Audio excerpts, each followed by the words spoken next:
पानीपत का पहला युद्ध उत्तरी भारत में लड़ा गया था और इसने इस इलाके में मुगल साम्राज्य की नींव रखी।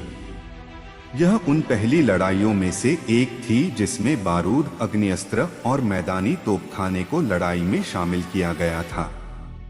सन 1526 में काबुल के तैमूरी शासक ज़हीर-उद-दीन मोहम्मद बाबर की सेना ने दिल्ली के सुल्तान इब्राहिम लोदी की एक ज्यादा बड़ी सेना को युद्ध में परास्त किया।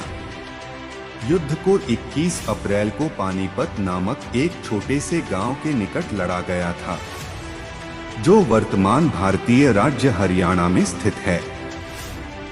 पानीपत वो स्थान है जहां 12वीं शताब्दी के बाद से उत्तर भारत के नियंत्रण को लेकर कई निर्णायक लड़ाइयां लड़ी गईं। एक अनुमान के मुताबिक बाबर की सेना में 12,000 से लेकर 25,000 के करीब सैनिक और 20 मैदानी तोपें थीं। लोदी का सेनाबल 13,000 के आसपास था। हालांकि इस संख्या में शिविर अनुयायियों की संख्या शामिल है, जबकि लड़ाकू सैनिकों की संख्या कुल 1 लाख से 11 लाख के आसपास थी। इसके साथ कम से कम 300 योद्धा हाथियों ने भी युद्ध में भाग लिया था।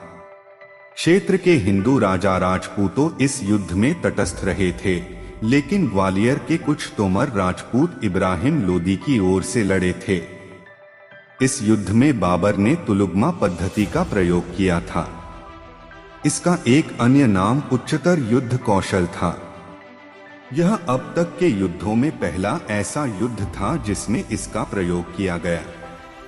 बाबर के द्वारा इस युद्ध में उस्मानी विधि, तोप सजाने की विधि का भी प्रयोग किया गया। ये इसने पुरखों से सीखी थी। पानीपत के इस युद्ध में इब्राहिम लोदी युद्ध भूमि में मारा गया। इस तरह बाबर की विजय हुई। बाबर ने कबूल किया कि जनता को चांदी के सिक्के दिए।